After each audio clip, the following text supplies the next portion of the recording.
Good morning and welcome to this Heritage Foundation webinar. We're thrilled that you joined us today for what I know is going to be a very interesting discussion.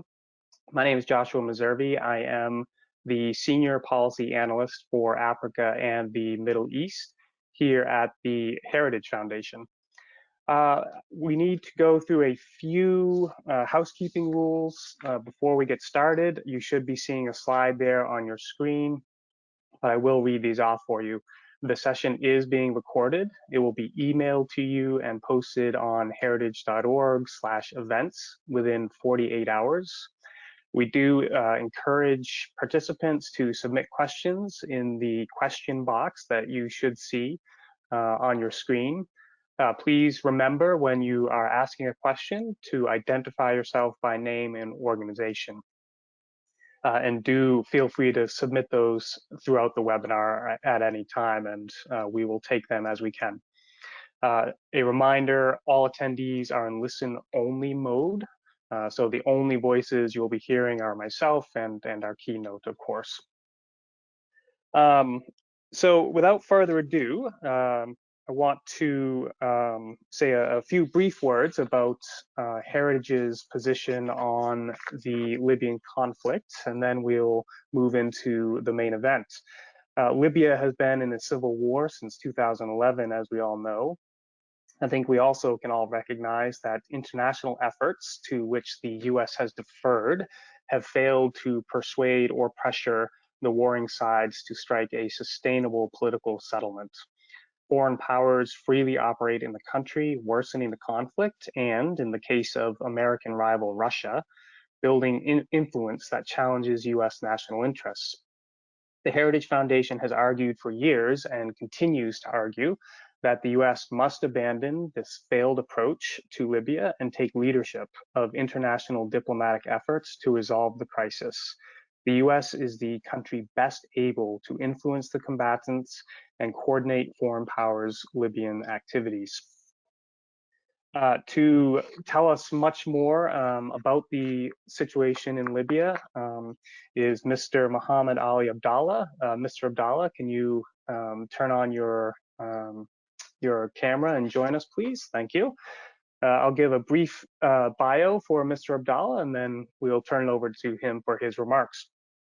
So Mr. Mohammed Ali Abdallah is the political advisor for US affairs to the Libyan government. For a number of years, Mr. Abdallah was a prominent member of the Libyan opposition. In 2012, during the first democratic elections held in Libya in over 4 decades, Mr. Abdallah won a seat in the General National Congress, Libya's parliament. He was elected from the 9th district of Misrata, which is Libya's 3rd largest city. During his term in office, Mr. Abdallah served as the chairman of the Financial Planning, Budget, and Finance Oversight Committee. As a member in the Telecommunications and Transportation Committee, Mr. Abdallah led efforts to establish a regulatory body to oversee the telecom sector. Mr. Abdallah served as president of the National Front Party, which is the 3rd largest political party in Libya, from 2012 to 2017. During the UN-led dialogue process, Mr. Abdallah served as a member of the Political Dialogue Committee, which resulted in the Libyan political agreement, which I'm sure we're all familiar with. He continued to play a significant role in the political dialogue amongst the different political factions and helped de-escalate conflicts, paving the way for consolidation of the Government of National Accord governance and the UN's return to Tripoli. Mr. Abdallah has multiple degrees from the University of Kentucky as well.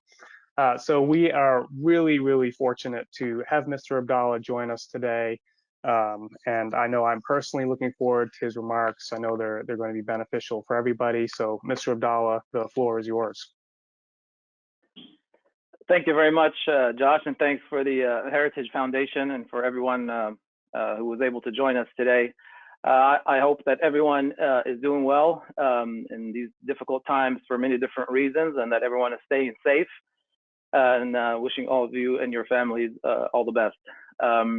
So the topic of today, Libya, is in some people's minds is a crisis. In other people's minds, it's an opportunity, positive and negative. So everybody has a different perspective and a different paradigm when looking at the crisis. However, there's some factors that are pretty common and cannot be ignored. So some foundation that needs to be established in order for us to be able to look at what's happening today, in order for us to be able to find a solution. And I think the uniqueness, the unique factors that is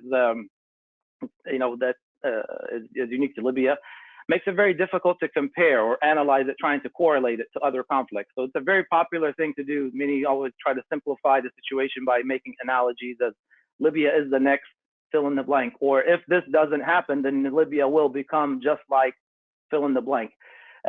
However, the social makeup, the geographic location, the political novice, of the Libyan people, the economic factors, and the modern history of very extremely damaging policies provide for a very complex yet ripe opportunity for a rags to riches scenario.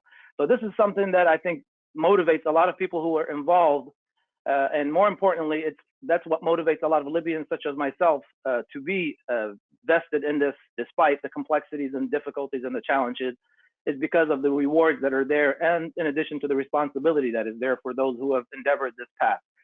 Today's session is not going to dig into the past or history a lot, but I want to focus on the current situation and where do we go from here. A lot of people, look at this from April 4th, 2019 coming forward. That is the first mistake. The onslaught by Haftar's militias represents a key moment in the post-revolution transitional process.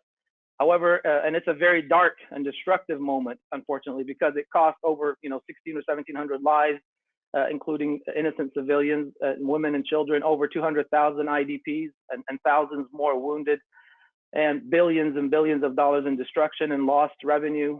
However, it was also a moment when reality that many of us knew was exposed to the rest of the world in real time at a very high price, unfortunately. So what was exposed? It was one of the biggest political Ponzi schemes in recent history, and I'll talk a little bit about why that is. This is a very important but a costly, like I said, deliverable that we gained from this crisis on April 4th, and that is that Khalifa Haftar's campaign, and backed by many, including, as Josh mentioned, Russia, the UAE, players such as Egypt, Saudi Arabia, Bashar al-Assad's Syria, and even Iran and Jordan and others. This was never a campaign to combat terror or to rid Libya of extremism or extremist militias or combat corruption and political chaos, which are all objectives that all of us want to achieve. However, this campaign was exposed that it was definitely not that. It was actually in reality an attempt to consolidate and activate those evil factions that I described under an oversight of an axis of evil led by or orchestrated by Russia and funded by US allies such as Saudi Arabia and UAE, and supported logistically by other allies such as Egypt and Jordan, unfortunately, which is all of this information is reflected in the in the UN panel of experts reports, as well as other international organizations that have reported on this, including media outlets. Okay, many would ask, how can so many US allies end up being assets that empower a coalition led by Russia and actually includes Iran and Syria? How could that happen? And I think many people in DC right now are scrambling to find answers to this question of, where did it go wrong? While others, and hopefully more of those, are scrambling to put things back in the proper context. And that's where we want to go with. Some of the recent developments, key things that most of you have probably been following the news more now about Libya. But Haftar's ambitions of carrying out a coup, its takeover Libya and becoming the solution, as he sold it, for all intents and purposes, has been thwarted, if not completely ended. His militias and mercenaries have been defeated on the outskirts of Tripoli. They've lost control over many cities in the west, pretty much all of them, including Tarhuna, which was his basket that was his operations center. Al-Wutia Air Base, which was the operations center for many of the mercenaries fighting on his behalf and with him, led by Russia and others. Currently, military operations are being concentrated around by the GNA forces on the outskirts of Sirte in the central area on the Mediterranean. Haftar's backers have either acknowledged his defeat and started looking at alternative plans, or have gone back to the drawing board in order to escalate the crisis to ensure that a stable Libya is never achieved. And then that is the ultimate goal for some players, such as Russia, I think, prolonging the crisis. And I'll talk a little bit about that here shortly. As long as this political vacuum is left by the U.S. government, taking a few steps back is not, and that's not reversed and swiftly, the alternative scenarios will only lead to worse outcomes for Libyans and for the U.S. and its allies as well. That would include a strong Russian military presence on the southern Mediterranean. That would include also going to measures such as taking over control over one of the largest natural gas reserves, adding on top of that, that Russia provides most of the natural gas to Europe. Again, this is another opportunity for Russia to put a stranglehold on the Europeans and controlling the pipeline for illegal refugees coming into Europe. So about Russia, very quickly, the objective, I think, as I mentioned, it's basically prolonging the crisis. I don't think it's necessarily to see Haftar come out as a winner or to see the GNA come out as victor here, because at the end of the day, it's a very difficult balance. I think for Russia, it's basically to prolong the crisis to ensure that its traditional rivals don't come out on the with the upper hand here. The intervention in Libya by Russia goes far beyond just Wagner. A lot of people use the company Wagner and the whole Concordia group or that private military company logo. It goes far beyond that. It's a very comprehensive, in-depth, and well thought out campaign of evil. It includes political intervention through a troll bot network, including, everybody's heard of the arrest of Maxim Shugali in May of 2019, who was operating as part of a network. To do that, the recent deployment of 14 fighter jets and different airport bases, and primarily in Al-Jufra in the central zone of Libya. These were assets by Russia relocated from Syria. Intelligence support, active duty, as well as advisors, as well as other operational support has been another method. And then the financial and economic support, including alternative and financial methods such as illegal drug trade, the black market, the oil and others, other minerals, and the illegal printing of currency, which was referenced recently by a study by a C4 ADS, and that's something that is continuing as we speak today. So the increase in Russian presence, as I mentioned, that threatens Libya directly. It threatens the U.S. strategy and objectives not only in Libya but in the region. And how does a strong Russian presence on the southern coast of the Mediterranean impact U.S. and its allies? I don't think I have to answer that question. I think it's a huge threat. Finally, what can be done? What is it that needs to be done immediately in order to set the stage for a better scenario going forward? I think first, increased diplomatic pressure on allies to stop the military support, which continues despite the rhetoric and the messaging, including some of the tweets that we see from officials such as Anwar Gargash talking about peaceful solutions and ceasefire, while these weapons continue to flow in, funded by the UAE and other US allies. The second point is sanctioning not only Haftar, but his associates through US Treasury. Haftar is a US citizen, by the way. That's a very often overlooked fact. And it is something that I think, provides the US government a lot more tangible steps to take towards him and his network. So similar to what was done with the Assad regime, the Caesar law that was adopted by Congress, there is a Libya Stabilization Act that is in the pipeline within the House and the Senate, which has a very strong bipartisan support. We've worked with many people on the Hill. Some of you guys are online, I know, listening. That this particular legislation has a lot of benefits and has a lot of tangible steps that will actually set the stage for a very successful rags to riches story, like I mentioned. And then strong public statements. You guys saw what a phone call in passing by the White House to Haftar did back in April 2019. And then subsequent statements, hopefully, on the right side, by the State Department, Department of Defense, the White House, National Security Council, Ambassador Norland, and then some Congress members as well, primarily Senator Lindsey Graham, Ted Deutsch on the House side, as well as many others. Malinowski has been very vocal as well in the past. So more public statements. A statement by a U.S. official goes far beyond just a press statement. It has a lot of impact, not only internally within Libya, but it has a lot of impact also on the regional players and the proxy players. And then I think, practical and tangible support for the UN political process. Upon securing military insurances, eliminating the threat of, civilian targets, and this is something that we've been able to achieve, thanks to our heroes who are fighting on the ground, the GNA forces are made up of young Libyans who have this aspiration to be part of the success story.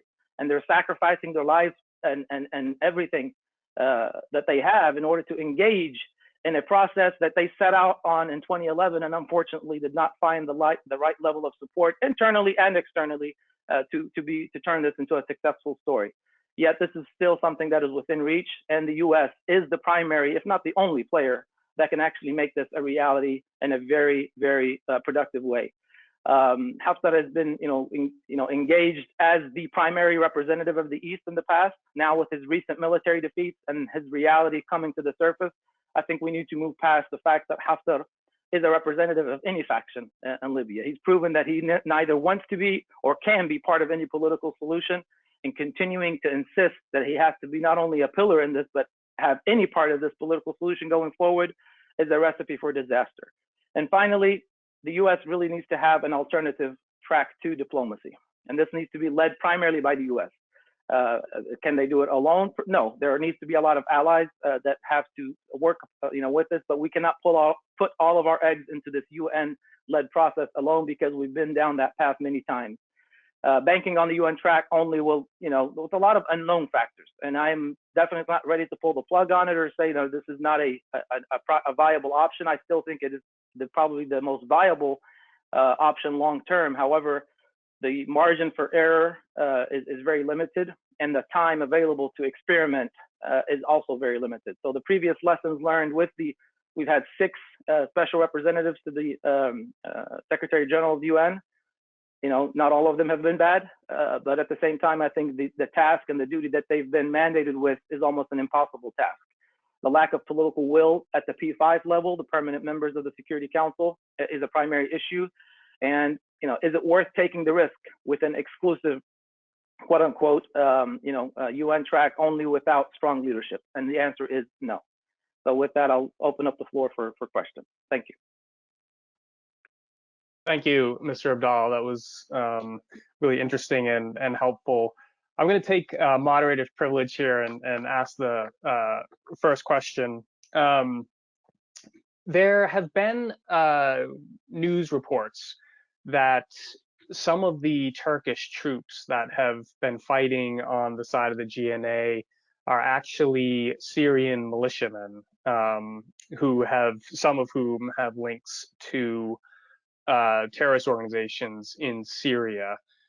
Could you speak about that issue specifically, and if those men are indeed in Libya fighting for the GNA, does that concern the GNA? What is the GNA's plan for trying to address that problem? Sorry about that. It is a fact that the military activity in Libya is further made the situation more complex, and the presence of Syrian fighters is just one little component that needs to be addressed, and it is a consequence, an unfortunate consequence to a bigger problem. So the attack started on April 4th. A bilateral military agreement was signed between Libya and Turkey in November, so 7 months later. And that came about after many, many efforts by the GNA to reach out to many allies, including the US, in order to stop this attack. So fast forward, the makeup of the military presence and the military support, some things you can choose and dictate and mandate, and some things you really can't. So when you've got a militia with thousands of mercenaries from Russia, African countries, and the billions of dollars and the military onslaught that was going on a stone's throw away from the capital, okay? As a matter of fact, it reached a point where it was almost 5 or 6 kilometers away from the city center of Tripoli. You don't get to dictate who comes to help you.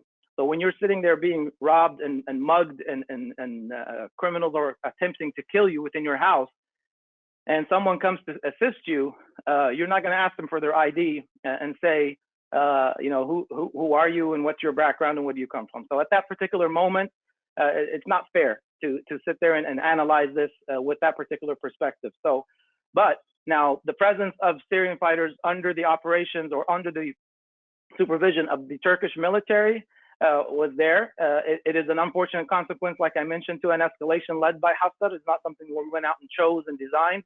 Now, long term, does this pose an issue for us? Of course, just like the presence of mercenaries from all other countries poses an issue. However, this came as part of a military agreement with a sovereign country, a NATO member country, a U.S. ally, someone that we trust, and someone that we've found to stand by our side at a time of need. So therefore, part of the difficult discussion will be, how do we backtrack this? How do we eliminate the presence of any foreign fighters, not just Syrians? And highlighting this only as a primary issue, not only is it not fair, but I think it's also not a reflection of reality. Now, what has been the consequences of that? From a Libyan perspective, the consequence has been, we found an ally to help us thwart this threat. And we are now having a conversation about what happens next. How do we get rid of Haftar, not only from around Tripoli, but from all of Libya, and to establish a stability and establish an environment where we can go towards a democratic constitutional process. And having these Syrian fighters as part of that military was a price that we had to pay. And when it came to saving Libyan lives, there is nothing that is going to let us back off or slow down or reconsider anything that will save Libyan lives and save the fate of Libya.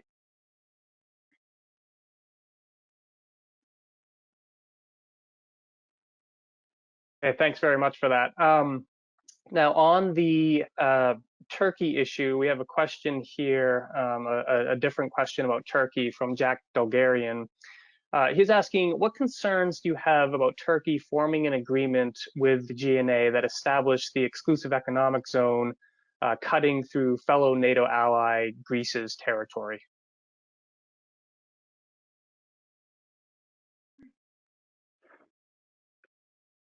I'm sorry, but I had a technical problem here. Can you repeat the question? Sorry, Josh. No problem. We can all sympathize with technical problems.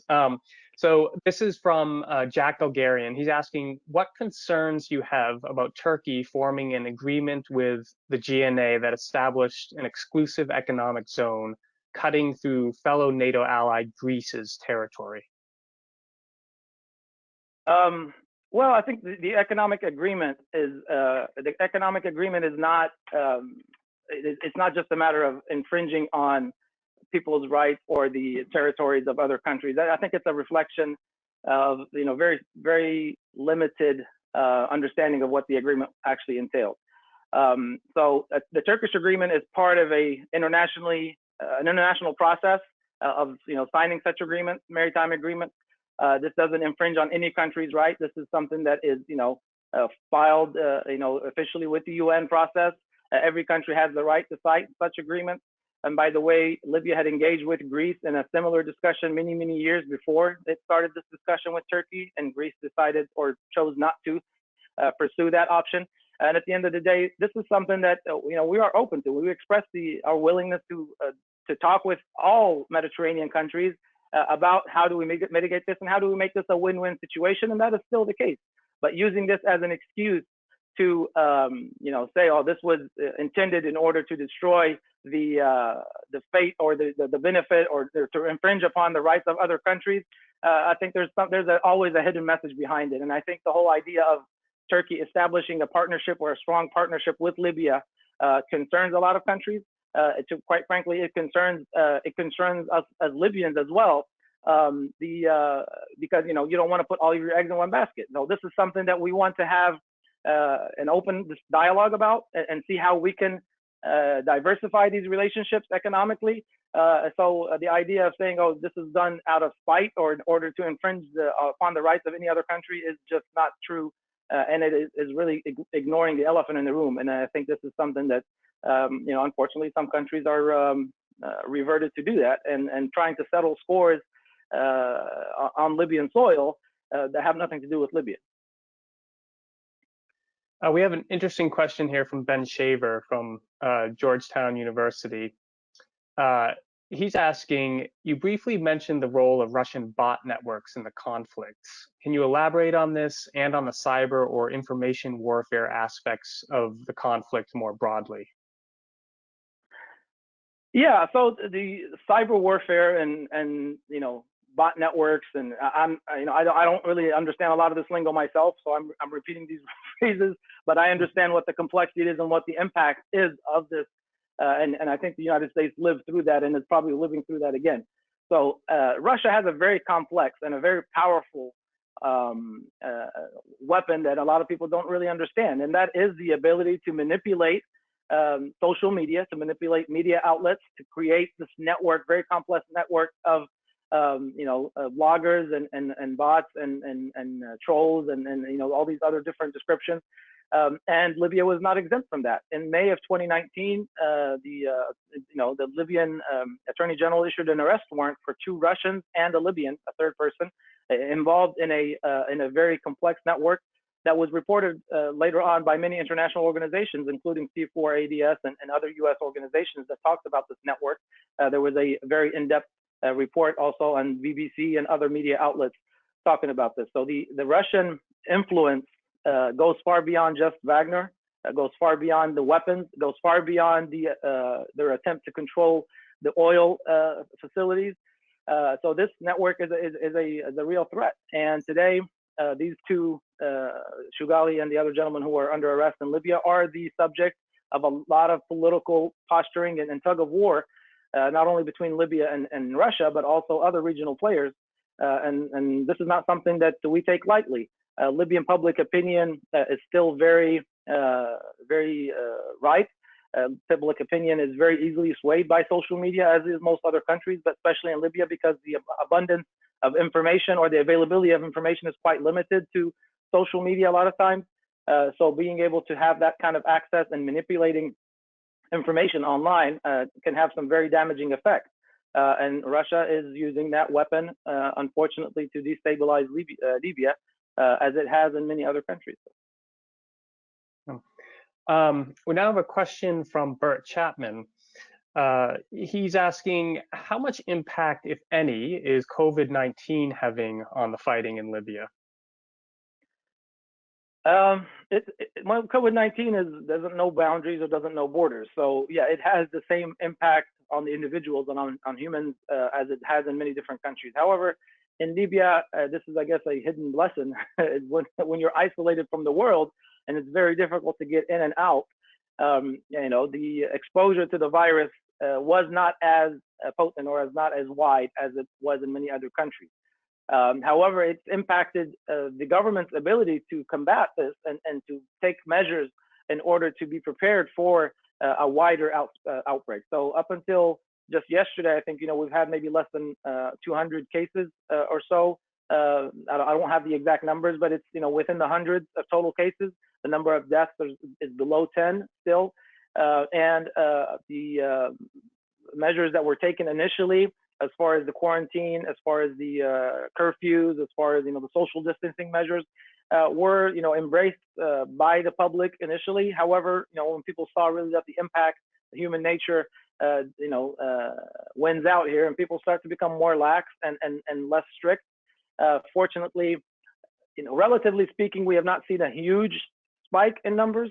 However, a lot of experts are warning that the worst is yet to come in Libya and in other countries. So we're keeping an eye on that for sure, as many others are. The fighting definitely makes or cripples not only the government, but even the society in general. You don't really get to choose your movements and what your social behavior is throughout the day when you've got bombs falling on your head and you've got the threat of life or the threat of being killed by bombs or by a virus.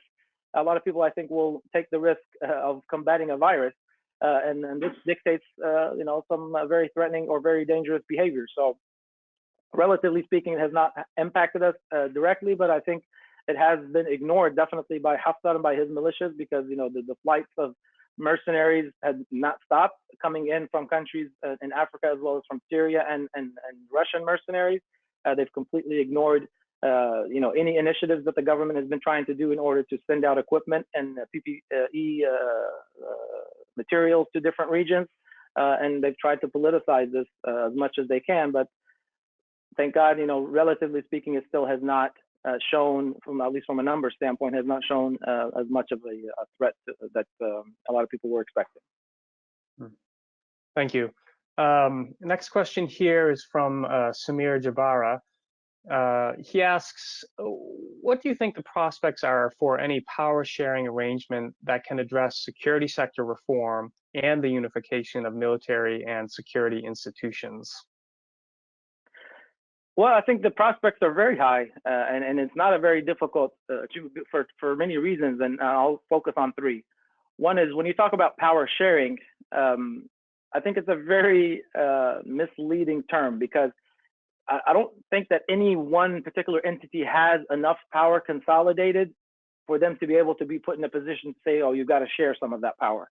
And I think this is a dynamic that has to be understood. Nobody has enough power in order for them to come and say, okay, I'm going to dictate what we're going to negotiate, and here's what I'll share, and here's what I won't share, etc. Libyans in general have proven many different times in 2011 and with the temporary constitutional decree that was adopted, in 2014 with the 2012 with the GNC elections, 2014 with the House of Representatives elections, and then the Libyan political agreement. We've proven that when we are given the right platform and being able to push out a lot of the proxy players, we are able to, we don't have a lot of disagreements. When you really peel the onion, as they say, there's not really deep-rooted disagreements that are tangible or that are factual. There are some. I'm not ignoring the fact that there are, but that there aren't. But the main issues with regards to the resources, funding, equal distribution of wealth is something that was always hung out there. This is something that all Libyans want. Even those who are in the central government understand that from an operational standpoint, we cannot function and continue to have this centralized government with all the different power and authority centralized in Tripoli. Okay, there's got to be a decentralized form of government. So this is something that a lot of people have different views on how to do it, but that is not something that anyone is standing or saying, no, we cannot do that. Everything has to be centralized here within Tripoli. At least anyone who wants, to see a nation stand up on its feet. And then the other element that I wanted to focus on is that achieving a constitutional referendum and going to our subsequent elections is something that everyone agrees on. Okay. And when I say everyone, I'm saying everyone minus anyone who's in Khalifa Haftar's camp, because I think they've proven what they wanted. And therefore, achieving that political solution cannot be built on a pillar saying, okay, Khalifa Haftar represents one side and then everybody else is on the other side, because it's oil and water. And if we insist on launching a political solution with that idea of saying this is what we talk about or what we call power sharing, then it is, one, not understanding the reality of the Libya situation, and two, there's not really a real political will or desire to arrive at a solution. Okay, we're just basically sweeping the problem under the carpet and trying to run forward, hoping that it goes away. So we have to launch the political process with the understanding of that it's a very complex makeup of what will reflect the Libyan people's desire. Okay, without having ballot boxes, it's very difficult to do that. However, there is a mechanism to be able to go across to the different municipalities. You've got a House of Representatives made up of almost 200 people. You've got a Supreme State Council made up of 145 people. I think if you take all of that and mix it up into a pot of some kind of a consortium of electoral body that can draft what does that political process look like to get us to a constitutional referendum, and that has to be the milestone. That has to be the checkpoint, okay, that we get to in order for us to be able to move forward. And then that's what will allow the environments for security reform, for economic reform, for fighting and combating some of the corruption or very deep-rooted corruption that we are facing today. And I think without doing that, and that can be done led by the U.S. If the U.S. steps in and takes or fills that void, the U.S. is the only one that is uniquely positioned because of its relationship with all these other proxy players. And one very important point that I'll make here is that because of the weight that the U.S. brand carries in Libya, so U.S. is associated with a lot of very positive things in Libyan people's minds and in its modern history, okay, starting with the post-World War II and its independence and the role that the U.S. has played, all the way up to the late John McCain's role and his buying into the Libyan and the young Libyan people's ambition of building a free, democratic, constitutional government, and so on and so on. This is something that is not utilized. This is a political capital that the U.S. owns and has in Libya. That they take several steps behind and let a lot of these proxy players who have other intentions, and we see what the result is. These U.S. allies have become assets for Russia, Iran, Syria, and Libya. This is a very strange dynamic. If this doesn't get the attention of the U.S. administration, I don't know what will. So having these allies play this role and become assets for the objectives of what Russia wants in Libya or in the region, this is definitely something that I think should get the attention of the decision makers, and I think shifting that policy. And I think there has been some signs already, and there's been a huge shift in the last 12 to 14 months between where we were in April 2019 and where we are today. Is it enough? Nowhere near enough. Is it fast enough? No. And I think the pace needs to accelerate of what's happening, and a lot of that needs to come a little bit more to the surface. And that can be also by proxy through some of the U.S. allies who are buying into this ambition, including the Europeans. And I think the Europeans, many officials in the State Department and even the White House have voiced their concern for the negative role that the Europeans have played as well. And the U.S. continues to push Europe to take on a more positive role. However, waiting on that to happen, that's, I don't think it's in anyone who's on this web call is going to be in their lifetime to see that kind of a shift happen. So I think the U.S. is the only one who is very well positioned to be able to shift the pendulum here and get us back on track in order to arrive at the constitutional democracy in a stable country that can provide a lot of fruits and benefits, primarily to the Libyan people first and foremost, and then ultimately for all of its friends, allies, and neighbors. Well, thanks very much. An interesting question here from Tom Hill from the U.S. Institute of Peace. Both Turkey and Russia seem to be positioning themselves in Libya to gain concessions from the other in Syria. Can you speak to the linkage between these two conflicts and the prospects for peace in Libya, absent a larger compromise on Syria? Yeah, and this is, Tom, it's an excellent question. And Tom has been someone who's following Libya for a long time and understands the complexity of how Libya has been a pawn, unfortunately, in the region for such players such as Russia and others in Turkey. And unfortunately, that has been the price that the Libyan people have had to pay. And however, I think the situation in Syria has a lot of different factors and a lot of different parameters than what is happening in Libya. So having a correlation of what will happen here will also happen there, I don't think that's necessarily a reality. However, if Turkey is not able to gain more concessions in Libya, meaning concessions from Russia, will they be put in a more difficult position in Syria? Possibly. I don't have an understanding, in-depth at least understanding of what the end game is for Turkey or Russia in Syria. And I'm not really that concerned about that. But what I'm concerned about is that Libya's deliverables, or the deliverables that Libya can provide for its allies, are some very positive deliverables that all of these people need, including players such as Russia. However, banking on a Khalifa Haftar-like scenario will guarantee that none of them will achieve these deliverables.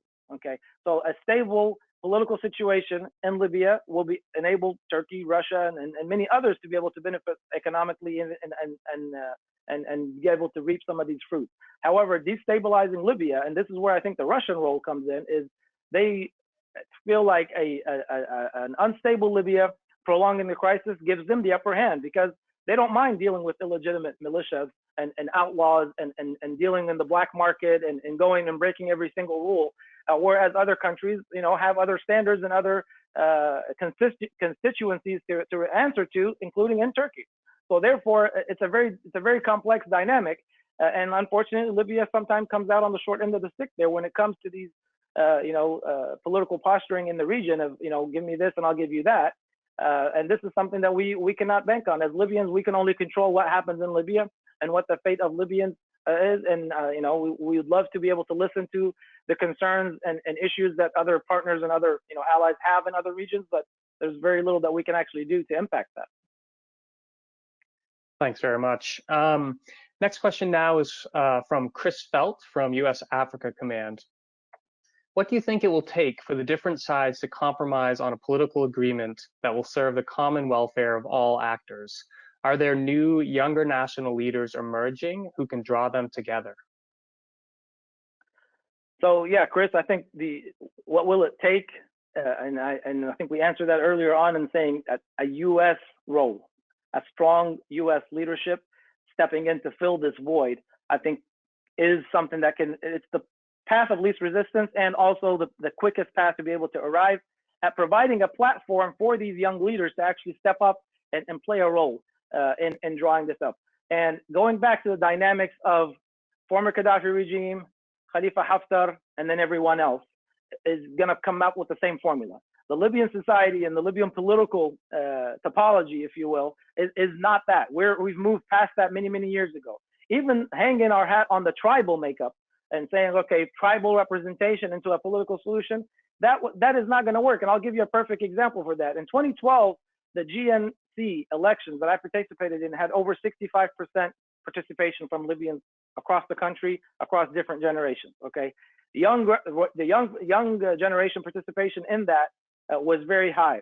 What did we get? We got a makeup, and I'm not here evaluating how successful or unsuccessful the GNC was. I'm just talking about the makeup of the membership of it. You had people from very small tribes in the east coming out on top in the elections in some of the cities who are pretty, homogenous when it comes to the tribal makeup. A city in al-Bayda, for example, that has the Ra'sa tribe is the primary representation. You had people who are not from that tribe who were elected. And the same thing happened in many other cities. Fast forward to 2014, where you had a less than a 17% representation or participation, in the elections. You had a very polarized tribal makeup, so you have a very few people, hiding behind the tribal representation and standing up and saying people such as Aguila Saleh today, who was supposedly the head of the House of Representatives, yet he's conducting his meeting with tribal leaders from his own tribe. He's having his meetings in his own personal, living room and sitting in a very traditional, tribal setting when he is an elected member and heading up a legislative body, supposedly. So this is the issue. And I think we have to move past that dynamic. We have to be able to empower the young Libyans, empower people who are actually buying into the civilian government, buying into a constitutional form of government that will basically lay out the rules and the laws that everyone can participate in. And I think this is something that the U.S. is in a unique position to do, either through the UN-led process or an alternative track 2 political process. And I think bringing people from the HOR, from the Supreme State Council, from the municipalities who are all elected members, and having that be the core representation of a platform to be able to move forward in order to get us to a constitutional referendum, that is the formula I think that will work. Next question here is from Mangi Daoudi from the Libyan American Alliance. Egypt was a big supporter to Haftar and his attack on Tripoli and his ambitions in Libya more generally. Now that the tides have turned, what role do you think Egypt still has in a political settlement in Libya? And what's your opinion on the role of Tunisia and Algeria?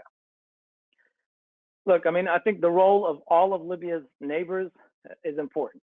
And I think establishing stability and arriving at a political solution within Libya cannot happen without the buy-in and the support of all of its neighbors, no exclusion, including Egypt, who is part of the problem, who is part of the military onslaught. And they bet on a losing horse. And this is the situation that Egypt is in today. They found themselves betting on a losing horse. That horse has come back to them with, all these wounds and basically beat up and not able to deliver all the promises that they've set.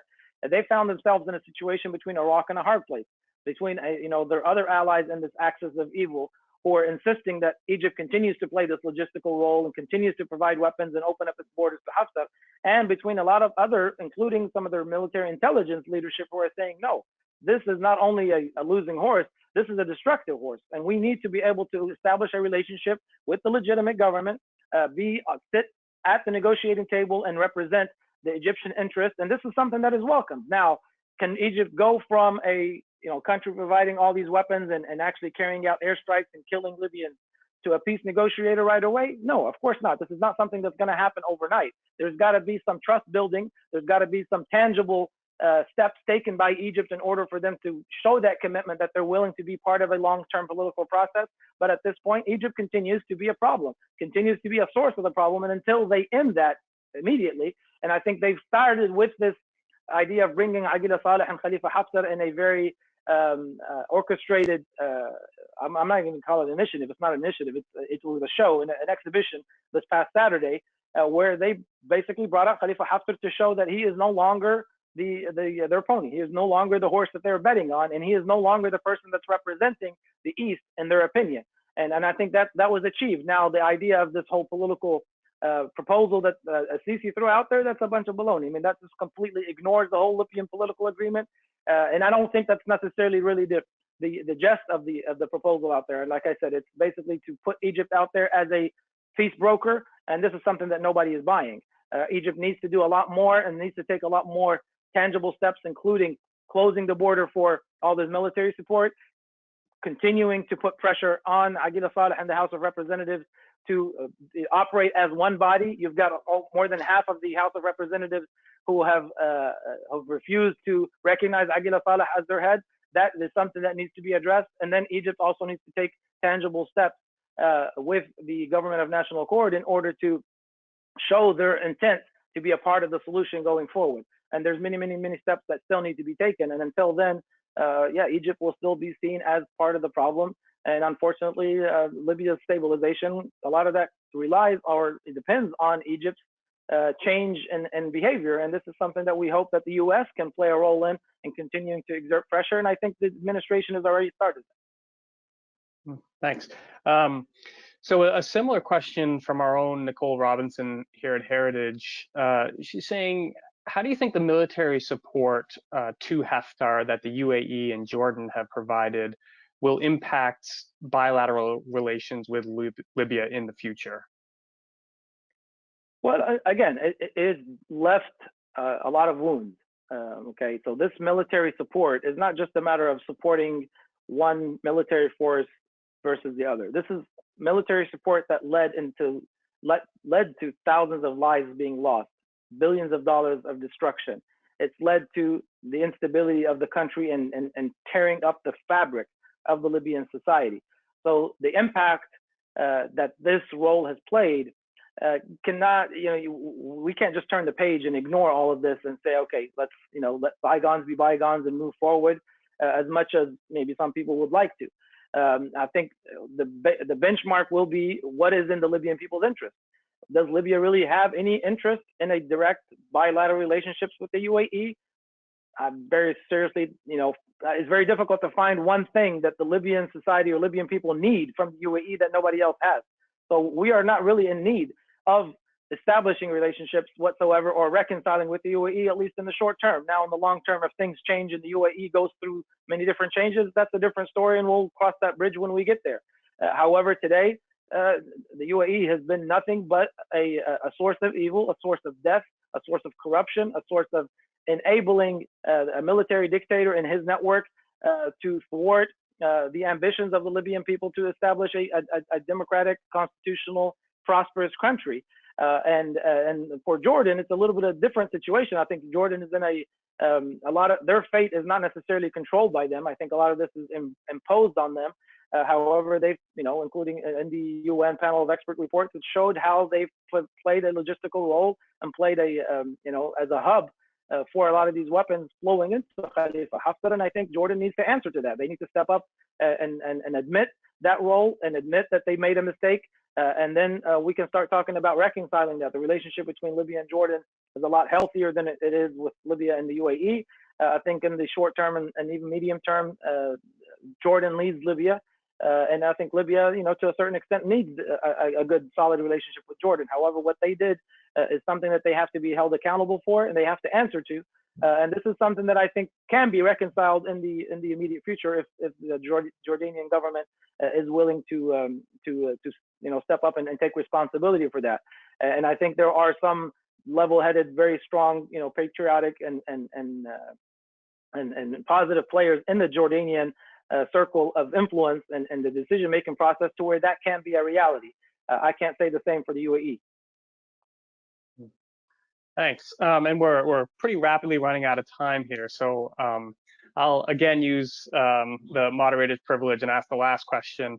We've talked a lot about, or a fair amount about the Russian mercenaries, but obviously there's other mercenaries involved here, specifically Chadians and Sudanese. The Sudan, of course, has a new government.